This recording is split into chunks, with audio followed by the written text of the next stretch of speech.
Ripoti mwanafunzi. Mwili wa hadithi. The storyboard. Siri kuu, hadithi ni mwili hai, sio mashine. Hadithi nzuri inaonyesha watu wakibadilika, lakini hadithi yenyewe pia ni kiumbe hai chenye viungo. Hata hadithi ya watoto ya ukurasa mmoja ina viungo vingi vinavyofanya kazi pamoja. Fikiria unakata mwili wa binadamu. Maki anasema hadithi ina viungo hivi hivi. Kiungo cha mwili. 1. Ubongo.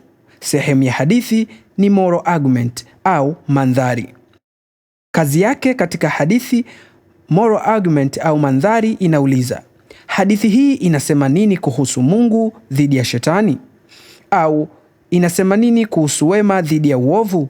Au inasema nini kuhusu pesa dhidi ya upendo? Ikikosekana hivyo, kinatokea nini?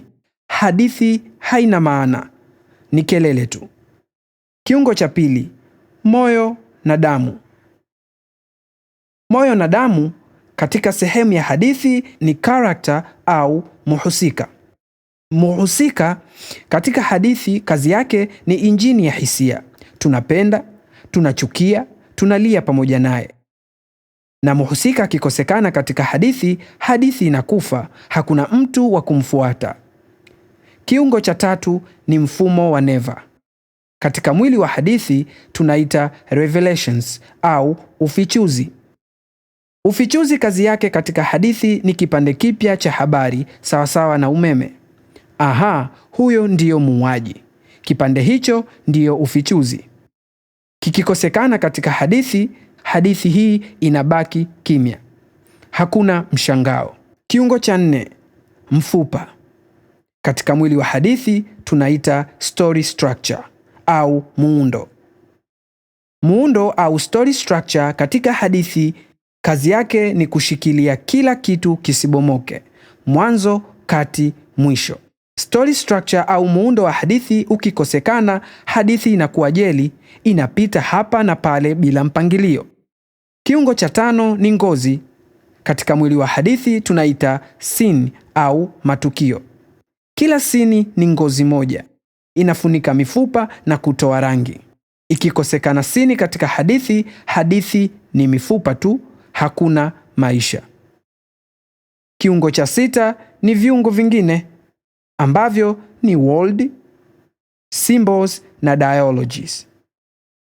Dunia, alama na mazungumzo. Kazi ya dunia katika hadithi ni nguo za mwili, na kazi ya alama ni mikeka, na mazungumzo ni kupumua. Vikikosekana vitu hivi vitatu, mwili huo upo uchi na unakuwa bubu. Usiandike ploti kwanza, unda mwili kwanza. Key point ya dhahabu ya Kamanda ni hatuwezi kuwa peke yetu. Maki anasema, kila kiungo cha mwili wa hadithi kimefungwa kwenye mtandao. Hakuna kiungo kinachofanya kazi peke yake. Maana yake ni nini? Maana yake shujaa wako hawezi kufanya kazi kama hauna 1. Adui wa kupigana naye, 2. Dunia ya kuishi ndani yake, 3. Tamaa ya kufuatilia, 4. Bei ya kulipia. Mfano wa Kamanda. Shujaa peke yake. Huyu ni mtu mzuri. Sawa, hadithi hiyo ni boring kama moyo uliotengwa na mwili. Shujaa ndani ya mtandao. Huyu ni mzuri anayeishi dunia mbovu. Anapigana na adui mkubwa kwa sababu anataka kumwokoa mtoto wake. Sawa, boom, mwili kamili unaishi. Shujaa anaeleweka tu kwa sababu ya adui yake, dunia yake na fumbo lake. Hitimisho. Jinsi ya kuitumia sasa hivi. Acha kuunda hadithi, anza kuunda mwili. Orodha ya kukagua mwili wa hadithi yako.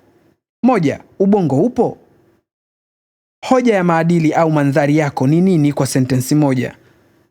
Kwa mfano, pesa inagharimu nafsi. 2. Moyo unapiga? Mhusika wako anavuta machozi ya nani? 3. Neva zako ziko hai? Ni siri ngapi za aha ulizopanga? 4. Mifupa imara? Mwanzo, kati na mwisho wako unashikana? 5. Ngozi ina rangi? Matukio yako yana harufu, sauti na maumivu? Kazi yako sasa kamanda. Chukua hadithi yako, jibu hili kwa neno moja tu. Kiungo gani cha mwili wa hadithi yako kimeumwa zaidi sasa hivi? A.